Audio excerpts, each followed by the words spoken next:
Baktören TV izleyicileri, uzun bir aradan sonra tekrardan merhaba. Bugün sizlere evde peynir yapımını anlatacağım. Evde peynir yapımı için öncelikle malzemelerimizi sayıyoruz. Geniş bir tepsimiz, peynir mayası ve yarım çay bardağı kadar yoğurt ve 6 litre süt. Şimdi öncelikle size malzemelerimizi nereden temin edeceğimizi söyleyelim. Peynir mayasını eczanelerde genellikle mevcut bulabilirsiniz. Şöyle bir 115 gramlık peynir mayası 7 TL civarında. 6 litre sokak sütü dediğimiz pastörize olmayan sütten peynir yapılır. Pastörize olan sütten peynir yapamazsınız. Yapmaya da kalkarsanız verimsiz bir peynir olur. Öncelikle sütümüzü tepsimize boşaltıyoruz.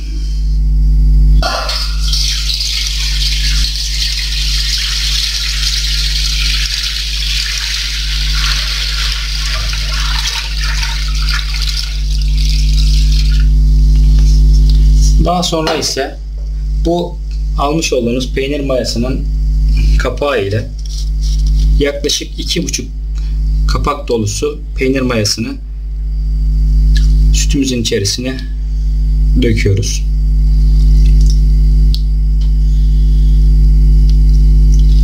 Bu arada söylemeyi unuttuk. Sütümüzün sıcaklığı yoğurt mayalayacak seviyede. Yani sütün içerisine elinizi soktuğunuz zaman ılık bir kıvamda olması gerekiyor. Peynir mayaladığınız sıcaklıkta olması lazımdır. Bu da yaklaşık 34-35 derece civarındadır.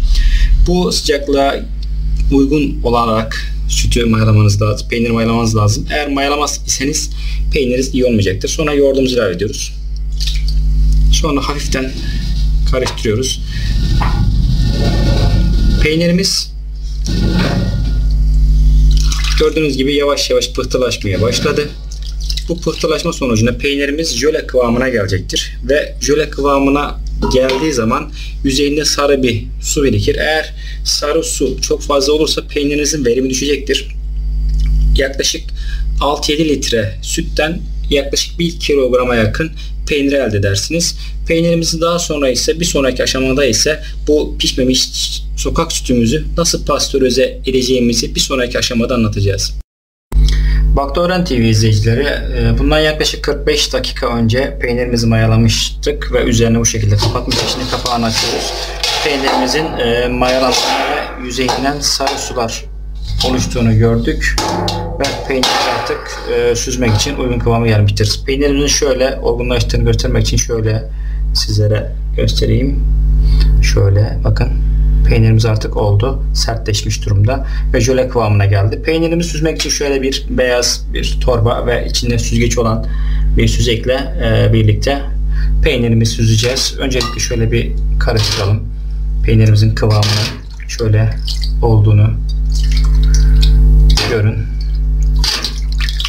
Daha sonra peynirimizi süzdükten sonra peynirimizi bez torba ile birlikte bir ağırlıkla beraber üzerine bir ağırlık koyarak peynirimizin içerisindeki kalan tüm suların çıkmasını sağlayacağız. Şimdi ben şöyle peynirimi süzeceğim. Bu peynir altı suyu da pastalarda kullanabilirsiniz. İsteğe bağlı olarak isterseniz de benim yaptığım gibi de dökebilirsiniz. Şöyle süzüyorum ben. Baktören TV izleyicileri, peynirimizi süzdük. Gördüğünüz gibi yaklaşık 1 kiloya yakın bir peynir elde ettik. Şimdi bu peynirimizin içinde hala su var. Dolayısıyla bu peynirimizin içerisindeki suyun tamamen çıkması için üzerine bir ağırlık koymanız gerekiyor. Eğer ağırlık koymazsanız peynirinizin içerisinde su kalacaktır ve bu da çabuk bozulmasına sebep olur. Onun için içerisine su doldurduğumuz tenceremizi üzerine ağırlık yapacak şekilde bir gece bekletiyoruz. Ve bir gece sonunda ise bunun pastörizasyon işlemini gerçekleştiriyoruz. Gördüğünüz gibi hala içerisindeki var olan sular akmakta.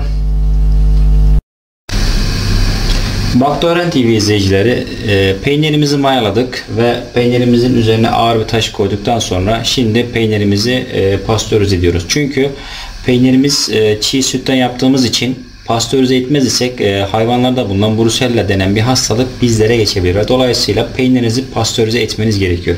Şimdi öncelikle ne yapmamız gerektiğini, şöyle bir geniş bir tencere içerisine 2 litre bir su koyuyorsunuz ve bu suyu bir kaynatıyorsunuz öncelikle. Daha sonra ise içerisine yaklaşık şöyle göstereyim, bir su bardağına yakın kaya tuzu, yani salamura olmayan salamura tuzu dediğimiz tuzdan koyuyoruz. Bu şekilde boşaltıyoruz. Daha sonra ise peynirimizi şöyle de göstereyim ne kadar bir peynir çıktığını. Bizim peynirimiz yaklaşık 850 gram civarında peynirimiz çıktı. Peynirimizi daha sonra ise bu kaynayan suyun içerisine koyuyoruz. Yaklaşık 5 dakika kadar bekletiyoruz. Peynirimiz bir miktar eriyecektir. Bu gayet normaldir. Çünkü yağlı peynir olduğu için. Daha sonra ise peynirimizi çıkartıp afiyetle yiyebiliriz. İsterseniz bunu salamura suyuyla birlikte muhafaza edebilirsiniz. İsterseniz de susuz olarak yaklaşık bir 8-10 gün civarında dayanmakta. 10 gün sonra ise hafiften küflenmeye başlayabilir. Çünkü peynirimizin içerisinde herhangi bir koruyucu madde olmadığından dolayı böyle bir durumla karşı karşıya kalırsınız. Şimdi şöyle bir şey daha var. Peynirimizi sıcak suyun içerisine koyduktan sonra ocağımızın altını kapatıyoruz. Çünkü peynirimizi kaynatmıyoruz. Kaynatırsak peynirimiz eriyip gidecektir suyla birlikte. Dolayısıyla bunun için ocağımızın altını kapatıyoruz. Peynirimizi biz sadece arada bir ters düz ediyoruz. Başka herhangi bir işlem yapmıyoruz. Baktören TV izleyicileri tekrardan merhaba. Şimdi yaklaşık 5 dakika kadar peynirimiz sıcak suyun içerisinde kaldı ve pastörize işlemi gerçekleştirdik. Şimdi peynirimizi torbamızın içerisinden çıkartıyoruz. Yalnız biraz dikkat edelim. Biraz sıcaktır. Gördüğünüz gibi.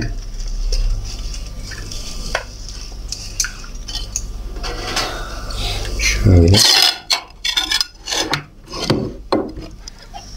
Bizim peynirimiz az tuzlu bir peynir. İsterseniz tuz miktarını artırarak da daha tuzlu bir peynir elde edebilirsiniz. Şöyle de peynirimizi göstereyim kestikten sonra. Afiyet olsun.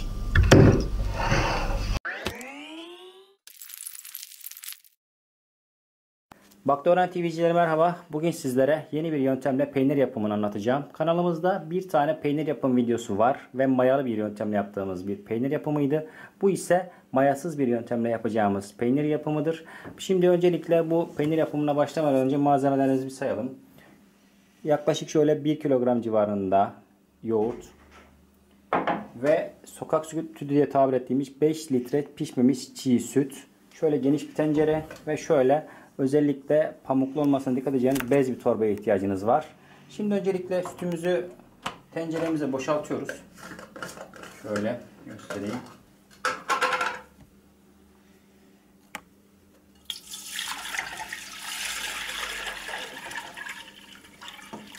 Sütümüzü tenceremize boşalttık ve sütümüzün altını açıyoruz. Aynı yoğurt mayalamasında yaptığımız gibi sütün ocağa bırakıp kaynamasına müsaade ediyoruz ve kaynayıncaya kadar bekliyoruz. Şimdi sütümüz kaynasın. Baktören TV izleyicileri, sütümüz kaynamakta. Şöyle size göstereyim. Sütümüz kaynadıktan sonra ocağın altını kısıyoruz ve içerisine yoğurdu yavaş yavaş ilave ediyoruz. Eğer ocağınızın altını kısmazsanız yoğurdu döktüğünüz anda kabarıp taşabilir. Onun için şöyle yavaş yavaş yoğurdumu ilave ediyorum. Şöyle. Şimdi yapacağım işlem şu. Yoğurt ilave ettikten sonra sütümün birkaç dakika kaynamasına müsaade ediyorum. Kaynadıktan sonra nasıl bir şey olacak derseniz şu görmüş olduğunuz beyaz süt tabakası sarı suya dönecek ve peynirim topak topak hale gelip kendisini bir toparlayacak. Şimdi sütüm yavaş yavaş biraz kaynasın. Şimdilik bir bekleyelim. Baktören TV izleyicileri, şöyle peynirimi gösterecek olursam gördüğünüz gibi topak topak olmaya başladı. Ve üzerine şöyle sarı bir su oluştu. Şimdi bunu hafif hafif karıştırın ki buradaki peynirler hepsi birbirine yapışsın. Bunu ne zamana kadar yapacağız dersek şöyle peynirimiz bir araya gelinceye kadar yapacağız. Ve daha sonra ise soğumadan, dikkat edin, soğumadan bu peynirimizi hemen süzüp üzerine bir ağırlık koyacağız.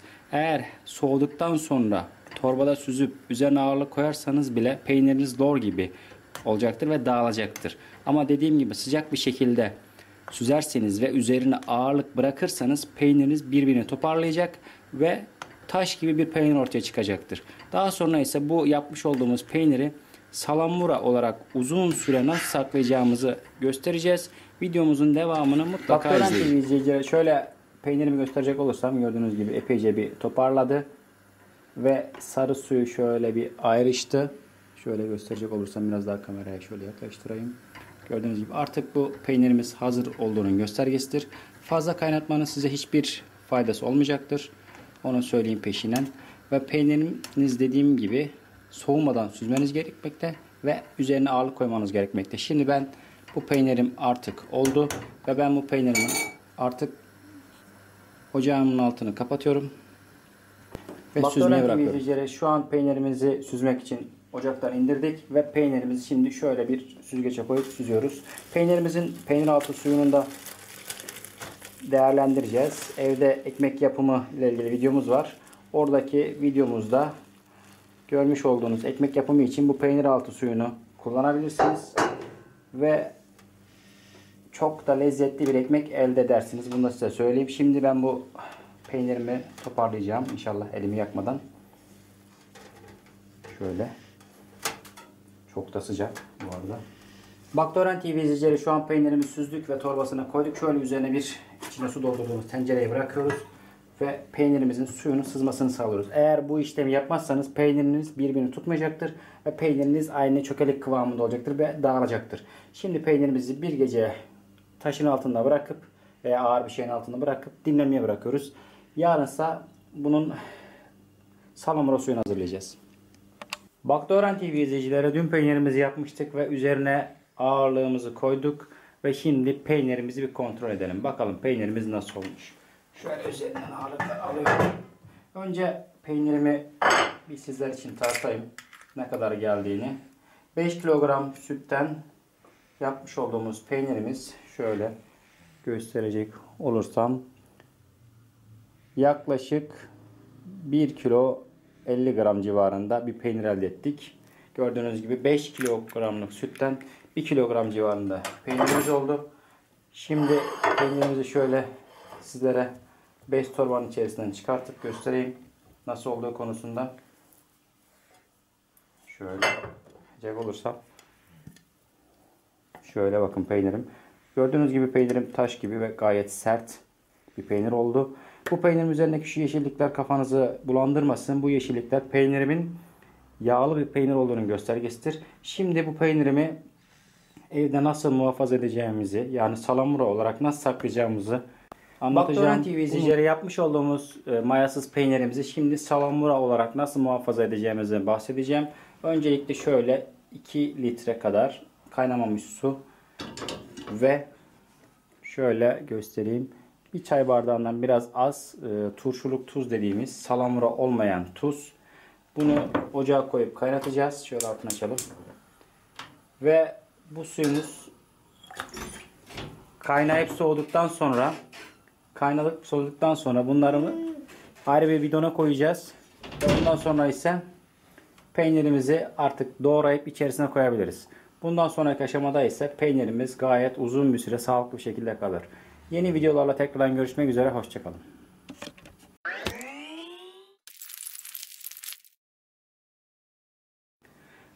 Baktören TV kanalına hoş geldiniz. Bugün sizlere yeni bir peynir yapım yönteminden bahsedeceğim. Daha önceki videolarımızı izleyenler bilir. Maya ile ve yoğurt ile peynir yapımını bahsetmiştik. Bu sefer ise farklı bir yöntemle peynir yapacağız. Bu seferki yapacağımız yöntem ise limon ile peynir yapmak. Bazılarınız için biraz bu tuhaf gelebilir ama böyle bir yöntem de var. Şimdi öncelikle bir malzemelerimizi sayalım. Şöyle bir geniş bir tencere ve bir tane şöyle bir limon ve 5 litre pastörize edilmemiş sokak sütümüz. Bu sütümüzü şimdi tenceremize boşaltıyoruz ve kaynamaya bırakacağız. Önce sütümüzü şöyle bir tenceremize boşaltalım. Yavaş yavaş.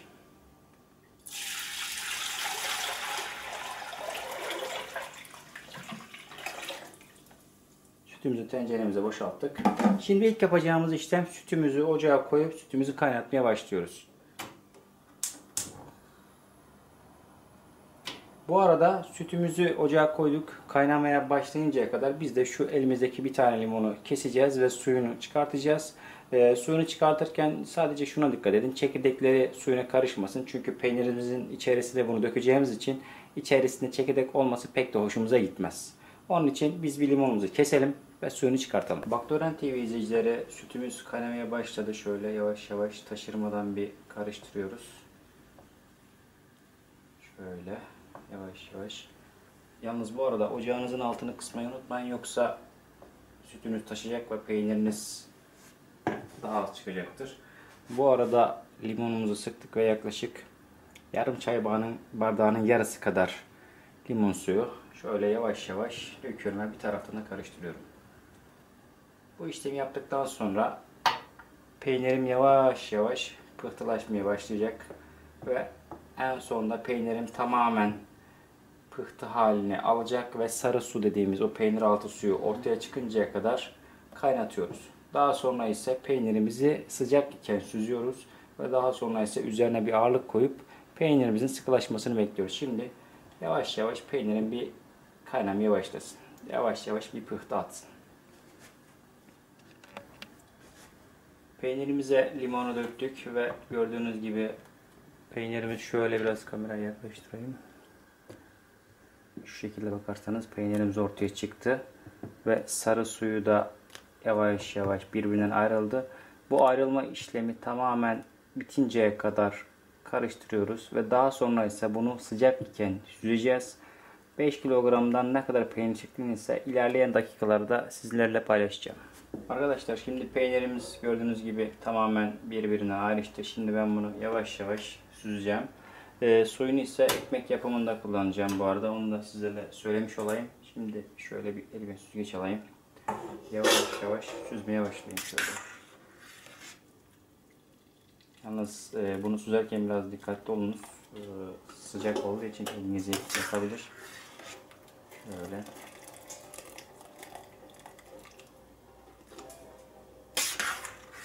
Bir de şunu söylemiştim zaten de tekrarlamış olayım. Peynirinizi sıcakken eğer sıkıştırmazsanız peyniriniz aynı lor kıvamında olacaktır. Bunu dikkate alınız ve özellikle peynirinizi sıcakken süzmeye gayret gösteriniz. Yoksa peyniriniz lor kıvamında olacaktır. Bunu Baktören TV kanal izleyicileri, şimdi peynirimizi süzdük ve sıcakken gördüğünüz gibi üzerine şöyle bir tencere koyduk. İçerisine bir miktar su doldurduk ve şimdi bunu biz bir tam gece bırakacağız ve tamamen suyunu sızacak. Daha sonra ise bunu salamura hale getirip dolapta nasıl muhafaza edeceğimizi bahsedeceğim. Gördüğünüz gibi bakın, peynirimizin üzerine ağırlık koyduğumuz zaman içerisindeki var olan sular çıkıyor. Eğer bu su çıkmazsa peyniriniz dediğim gibi lor kıvamına gelecektir. Lor kıvamını istiyorsanız herhangi bir ağırlık koymanıza gerek yok. Bez bir torbaya koyun. O şekilde beklesin ve o şekilde peyniri tüketebilirsiniz. Yani börek falan yapmak için kullanabilirsiniz. Ama peynir halde istiyorsanız bu şekilde üzerine ağırlık koymanız gerekmekte. Şimdi peynirimiz biraz beklesin. Daha sonra ise peynirimizin bitmiş halini gösterelim sizlere. Dün peynirimizi yapmıştık ve üzerine bir ağırlık koymuştuk. İçerisindeki suyun tamamen çıkması için. Şimdi peynirimiz, şöyle gösterecek olursam, şöyle çıktı. Bu da yaklaşık olarak, şöyle bir tartayım sizlere ne kadar çıktığını göstermek açısından. Ben daha önce tartmıştım. Yaklaşık bir 800 gram civarında bir peynirimiz çıktı. Şöyle gösterecek olursak. Şöyle göstereyim, pardon. 830 gram civarında bir peynirimiz çıktı. Bu da 5 kilogram sütten sizin 830 gram civarında peynir elde edeceğinizi gösteriyor. Bir de şöyle peynirimi torbanın içerisinden çıkartayım. Sizlere göstereyim şu şekilde. Şöyle bezi bırakayım. Şöyle bakarsanız peynirim burada. Ve şöyle de bir isterseniz bir keselim. Gördüğünüz gibi peynirimiz gayet güzel ve lezzetli oldu. Gördüğünüz gibi peynirimizin içerisinde hiçbir şekilde delik yok. Gözenek olmaması içerisindeki suyu tamamen boşalttığının göstergesidir. Şimdi ben bu peynirimi yaptıktan sonra uzun süre muhafaza etmek istiyorum. Bunun için salamura yapacağım. Salamura için şöyle gösterecek olursam bir su bardağının yaklaşık 4'te 3 kadar kaya tuzu, yani rafine edilmemiş salamura tuz kullanacağım. Ve şöyle bir tencereme de 1,5 litre kadar su koyduk. Suyu koyup kaynattıktan sonra ise soğumaya bırakıyorum. Soğuduktan sonra ise peynirimi dilimleyeceğim ve o suyun içerisine koyacağım. Bu şekilde peynirinizi uzun sürede tüketebilirsiniz. Yoksa aksi halde bu şekilde kullanarak kısa vadede bozulabilir. Onun için en iyi koruma yöntemi salamura halinde saklamaktır. Salamura haliyle de peynirinizi kullanabilirsiniz. Şimdilik afiyet olsun.